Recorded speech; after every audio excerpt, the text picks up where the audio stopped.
प्रस्तुत है पाश्चात्य दार्शनिक प्लेटो से कामों तक भाग 2 अरस्तु। लेखक महेंद्र कुलश्रेष्ठ। अगर आपने अभी तक हमारे चैनल को सब्सक्राइब नहीं किया है तो कृपया इसे सब्सक्राइब कर लीजिए, लाइक कीजिए, शेयर कीजिए, कमेंट्स कीजिए। थैंक यू, धन्यवाद। इस चैनल पर प्रस्तुत सामग्री, विचार और राय उनके लेखकों के हैं और ज़रूरी नहीं कि वे हमारे विचारों और राय को प्रतिबिंबित करें। हमारा उद्देश्य किसी भी व्यक्ति, समुदाय अथवा संस्था के विरुद्ध मानहानिकारक खंड को बनाने अथवा किसी कानूनी अधिकार का उल्लंघन करना नहीं है। इसलिए चैनल में शामिल ऐसी किसी भी सामग्री के लिए चैनल कोई भी दायित्व नहीं लेगा। किसी भी नुकसान अथवा अन्य देनदारियों के उत्पन्न होने की स्थिति में केवल लेखक ही सामग्री के लिए पूरी तरह जिम्मेदार होंगे। अरस्तु। कुछ दार्शनिकों ने नियति को अंधा कहा है और कदाचित यह ठीक भी है। उसके राज्य में अक्सर सब उल्टा ही देखने में आता है। प्लेटो अपने गुरु सुकरात का इतना कृतज्ञ रहा कि खुद अपने नाम से उसने कभी भी कुछ नहीं लिखा और संसार को जो भी नए विचार दिए सब अपने गुरु के ही मुख से कहलवाए। उसका बदला यह मिला कि उसके अपने शिष्य अरस्तु ने सदा उसे अपमानित किया और यहाँ तक कह दिया कि प्लेटो के मर जाने से दर्शन का जनाजा नहीं उठ जाएगा। और जब प्लेटो सचमुच मर गया तब भी वह उसके विचारों का खंडन करता रहा, जबकि मौत के बाद लोग बुरे आदमी की भी प्रशंसा करने लगते हैं। अब फिर नियत की कारगुजारी देखिए कि अपने गुरु को जीवन भर भला बुरा कहने वाले अरस्तु को उसके अपने शिष्यों हेर्मियास और सिकंदर से इतना ज़्यादा सम्मान और सहायता मिली जिससे वह अरस्तु बन सका और अगले 2000 साल तक संसार के सर्वोत्तम दार्शनिक वैज्ञानिक के रूप में प्रख्यात रहा। हेर्मियास, जो कि ग्रीस के एक नगर राज्य का स्वामी था, उसने गुरु के उपकारों के प्रति श्रद्धा व्यक्त करने के लिए अपनी बहन ही उसे ब्याह दी। इस कारण अरस्तु राजकुमारी का पति कहलाया और विशेष राजकीय सम्मान का भाजन हुआ। सिकंदर ने, जो यद्यपि अपने गुरु के उपदेशों को ठीक से समझ भी नहीं सका, उसकी संस्था लाइसियम को करोड़ों रुपए की सहायता दी तथा संसार के प्रत्येक देश में अरस्तु के लिए सभी प्रकार के पशु पक्षी तथा विविध नूतन सामग्री ढूंढ कर लाने के काम पर हजारों कर्मचारी नियुक्त किए। उसने लाइसियम में अरस्तु की सहायता करने के लिए भी कर्मचारियों की एक सेना जुटा दी तथा एथेंस में उसकी एक विशाल मूर्ति बनवाकर स्थापित करवाई। शिष्यों की इसी उदार सहायता का परिणाम यह हुआ कि अरस्तु लगभग 400 एकदम महर्षि व्यास की ही तरह ग्रंथों का रचयिता कहा जाता है। और यद्यपि आज उनमें से अधिकांश नष्ट हो चुके हैं, फिर भी जितने शेष हैं वे एक विशाल पुस्तकालय के बराबर तो हैं ही और चिरकाल तक अरस्तु की कीर्ति को अमर बनाए रखने में सक्षम है। निश्चय ही ग्रंथों की इतनी बड़ी संख्या अरस्तु की अपनी लेखनी से निर्मित नहीं हुई होगी जैसी व्यास की रचनाओं की स्थिति है, और प्रत्यक्ष रूप से उनका लेखक अरस्तु का शिष्य समुदाय ही रहा होगा, परंतु फिर भी उनका मस्तिष्क और आत्मा अरस्तु ही है, इसमें कोई संदेह नहीं। अरस्तु के इस विपुल लेखन में आसमान के नीचे और धरती के ऊपर पनपने और पैदा होने वाले संसार के सभी विषय आ जाते हैं।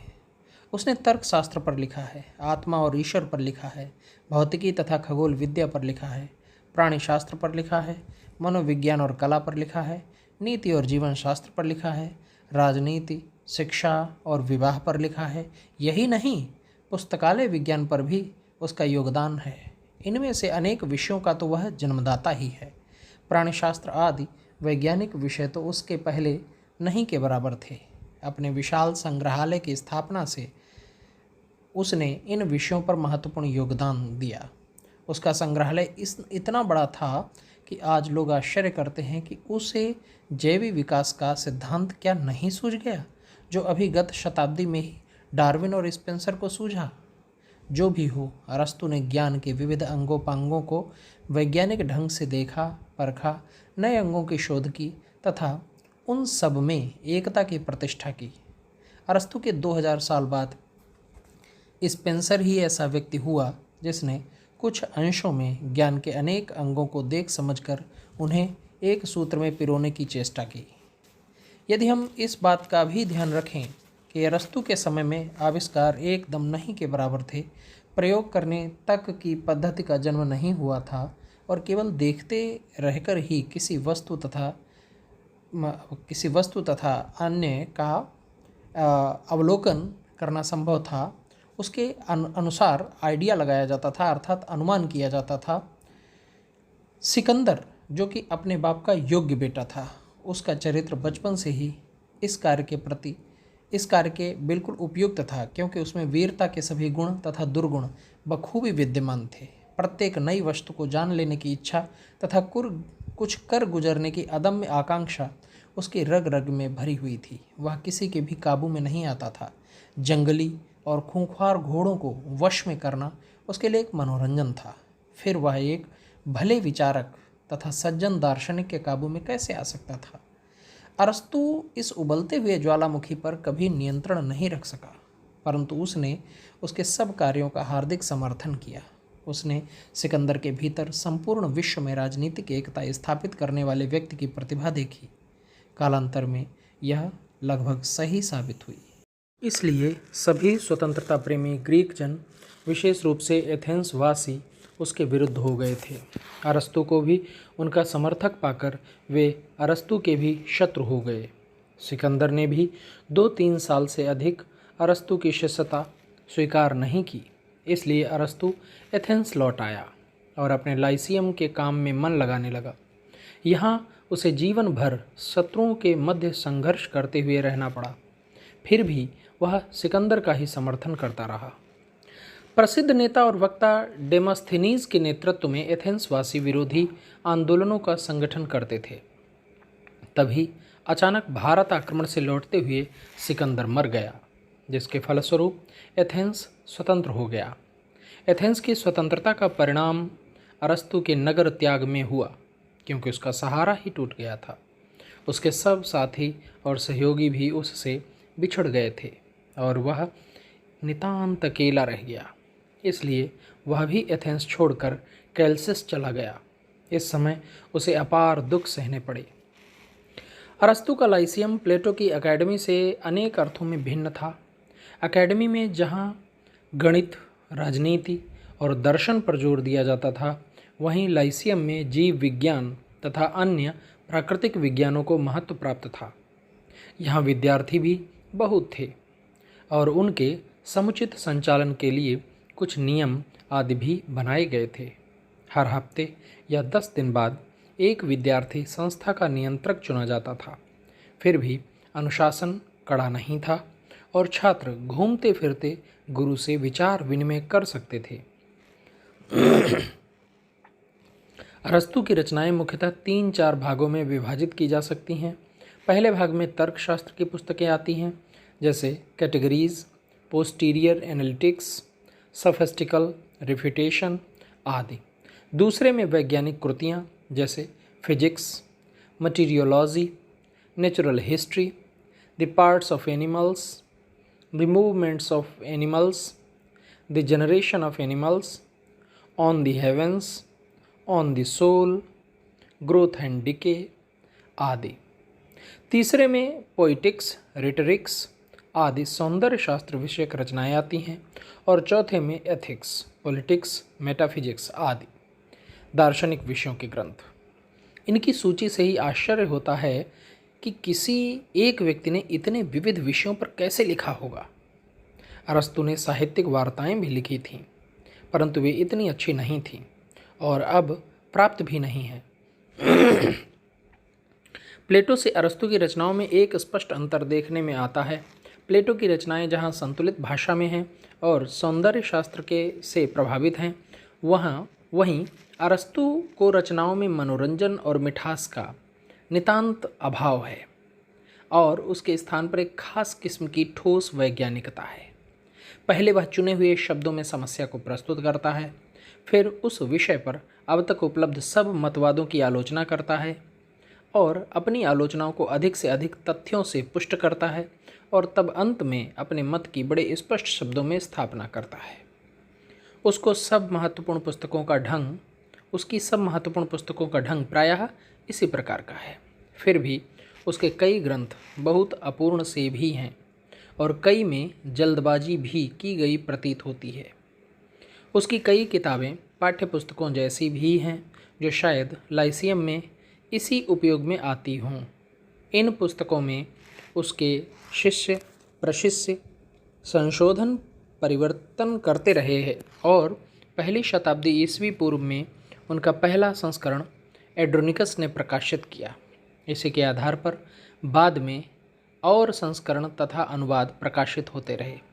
इस कारण उसकी मूल रचनाओं में हेर फेर हो जाना संभव तथा स्वाभाविक लगता है। अरस्तु को पाश्चात्य तर्कशास्त्र का जनक कहा जाता है। सुकरात और प्लेटो ने भी यद्यपि इस विषय पर काफ़ी लिखा, परंतु अरस्तु ने ही पहल उसका शास्त्र और नियम आदि बनाए। यद्यपि यह विषय बड़ा जटिल और शुष्क है, परंतु अत्यंत आवश्यक भी है। किसी बात को ढंग से कहने पर उस विषय की बहुत सी बहस और अनावश्यक चर्चा अपने आप खत्म हो जाती है। अतः इससे परिभाषाओं का बड़ा महत्व होता है। अरस्तु ने सही परिभाषा के दो भाग बताए। उस वर्ग का विवरण जिससे वस्तु संबद्ध है, जैसे मनुष्य एक पशु श्रेणी का प्राणी है। फिर वर्ग की अन्य वस्तुओं की तुलना में प्रस्तुत वस्तु की विशेषता और अंतर, जैसे मनुष्य बुद्धि संपन्न पशु है। तर्कशास्त्र के ही कई पक्षों पर अरस्तु ने प्लेटो का जोरदार खंडन किया। विज्ञान अरस्तु का सबसे महत्वपूर्ण योगदान है। उससे भी जीव विज्ञान पर उसका कार्य बड़ा क्रांतिकारी है। अपने विशाल चिड़ियाघर में घूमते फिरते वह सोचा करता था कि जीवन के ये विविध रूप एक दूसरे से परस्पर संबद्ध हैं और शायद एक दूसरे से क्रमशः कुछ आगे भी हैं। उसने देखा कि जिन प्राणियों में जीवन की मात्रा सबसे कम है, ये प्रायः अचेतन ही हैं।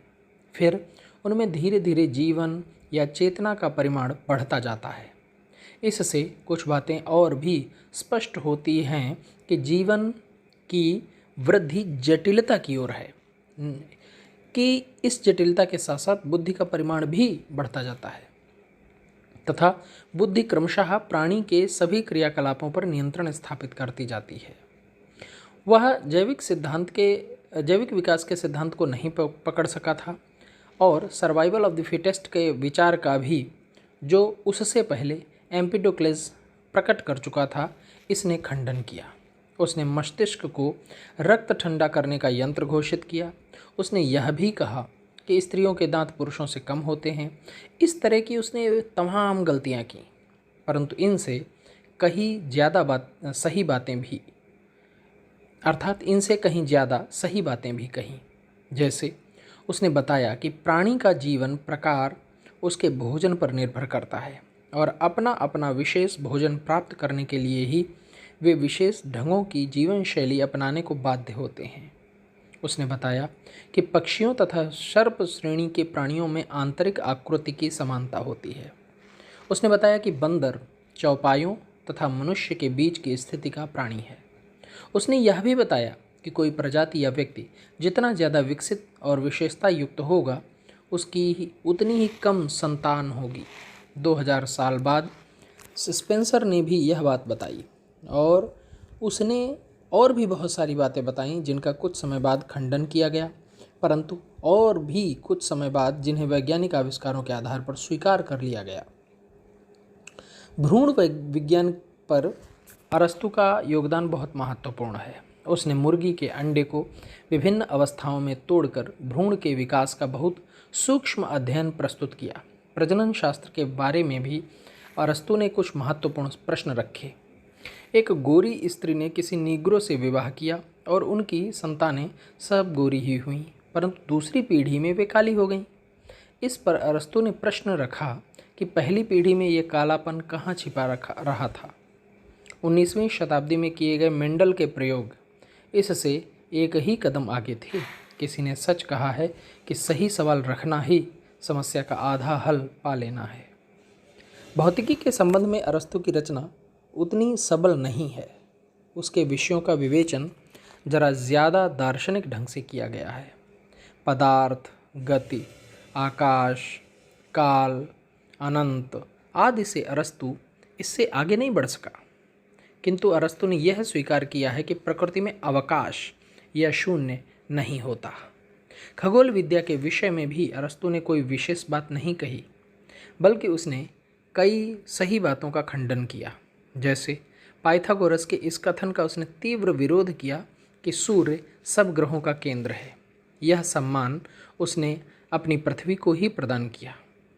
ग्रह नक्षत्रों पर अपनी पुस्तक में उसने अनेक मनोरंजक बातें कही हैं। उसमें इस संसार तथा उसके जीवन को चक्रानुसारी बताया गया है। सूर्य सदा ही समुद्र को सोखता है, नदियों और झरनों को सुखाता है और फिर यही जल बादल बनकर बरसता है और नदियों तथा समुद्रों को फिर से भर देता है। परिवर्तन सर्वत्र हो रहा है, भले ही वह दिखाई न देता हो।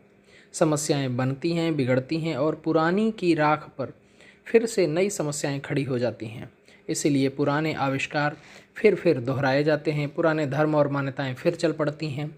इस तरह मनुष्य की कहानी एक घेरे में घूमती रहती है। अरस्तु के सृष्टि और ईश्वर संबंधी तत्व ज्ञान का जन्म भी उनके जीव विज्ञान से ही हुआ। सृष्टि की प्रत्येक वस्तु में अपनी वर्तमान स्थिति से आगे बढ़ने की कामना मौलिक रूप से निहित होती है। प्रत्येक वस्तु का वर्तमान रूप किसी पदार्थ से विकसित होता है और फिर वह रूप खुद उच्चतर विकास के लिए पदार्थ बन जाता है। इस तरह रूप पदार्थ पर विजय पाता चलता है और सृष्टि बढ़ती चली जाती है। परंतु यह वृद्धि अनियमित ढंग से नहीं होती, भीतर से यह एक निश्चित दिशा की ओर ही संचालित होती है। जैसे मुर्गी के अंडे से मुर्गी ही बनने की शक्ति होती है, कबूतर बनने की नहीं। अरस्तु ईश्वर को मानता है, परंतु उसका ईश्वर धर्मों और संप्रदायों वाला ईश्वर नहीं है। वह ईश्वर को पदार्थ का निर्माता नहीं मानता, बल्कि उसे गति प्रदान करने वाला मानता है। पदार्थ को तो वह अनादि मानता है, परंतु गति को नहीं। गति के बिना पदार्थ की कोई उपयोगिता नहीं है, इसलिए वह अनादि भी हो सकता है।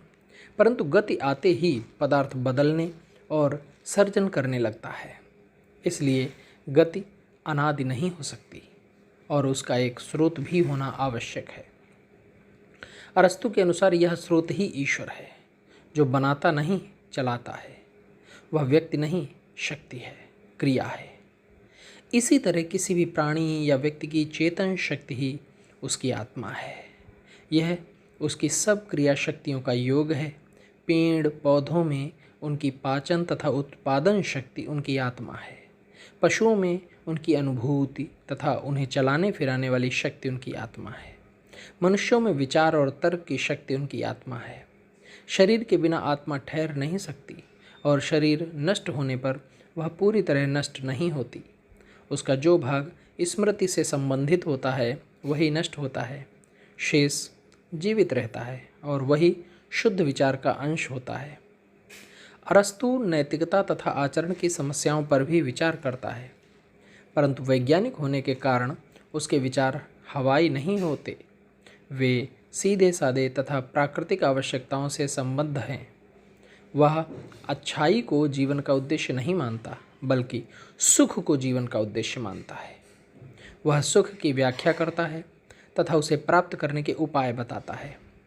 वह कहता है कि मनुष्य जिस अर्थ में अन्य सांसारिक प्राणियों से भिन्न है, उस अर्थ को अधिकाधिक उपलब्ध करना और बढ़ाना ही उसे सुख दे सकता है।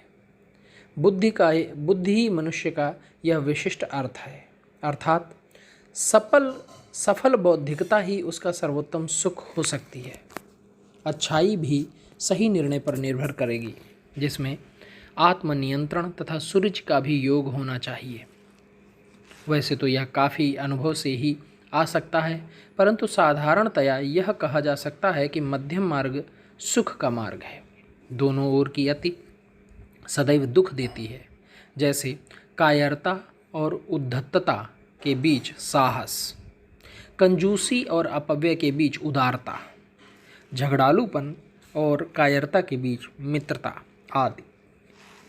अरस्तु के कथनानुसार दरिद्रता तथा ऐश्वर्य के मध्य सामान्य साधन संपत्ति प्राप्त करना मनुष्य के सुख के लिए पर्याप्त है। दरिद्रता उसे दयनीय बना देती है, ऐश्वर्य उसे घमंडी, परंतु सामान्य साधन उसे चिंताहीन करके उसके सर्वांगीण विकास का मार्ग खोल देते हैं। जिन बाहरी वस्तुओं की सहायता से मनुष्य अपने सुख को बढ़ा सकता है, उनमें सर्वोच्च स्थान मित्रों का है।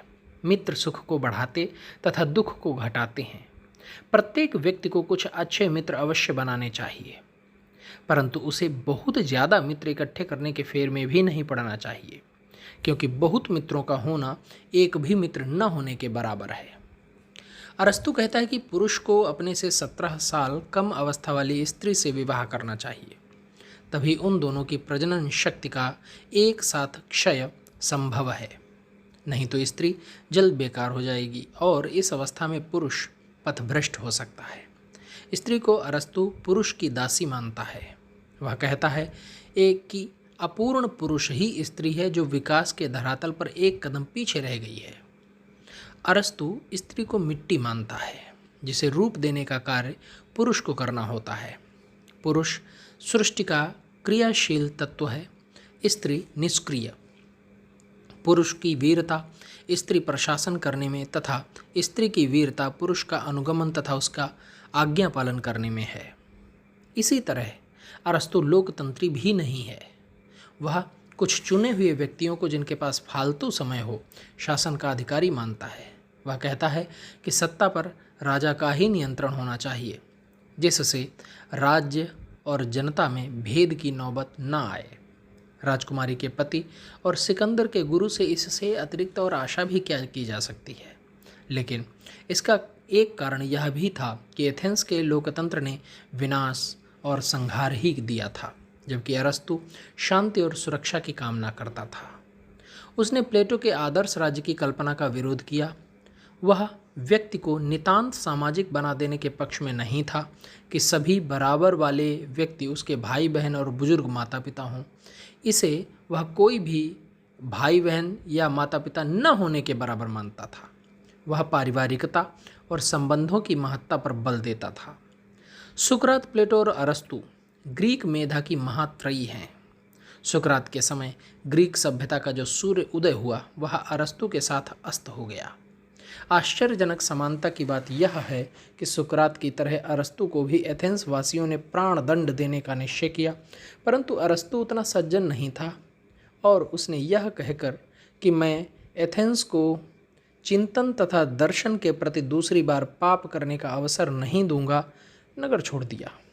वैसे यह कायरता भी नहीं थी, क्योंकि एथेंस के कानून के अनुसार प्राणदंड प्राप्त कोई भी व्यक्ति नगर का त्याग करके अपनी प्राण रक्षा कर सकता था, लेकिन उसे सुकरात का ही भाग्य बता था।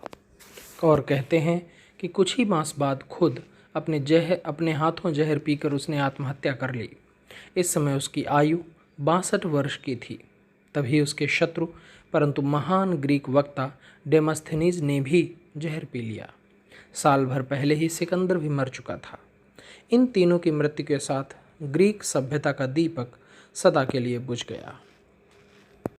तो यह था पाश्चात्य दार्शनिक प्लेटो से कामू तक का भाग 2। अगर आपने अभी तक हमारे चैनल को सब्सक्राइब नहीं किया है तो कृपया इसे सब्सक्राइब कर लीजिए, लाइक कीजिए, शेयर कीजिए, कमेंट्स कीजिए। थैंक यू, धन्यवाद।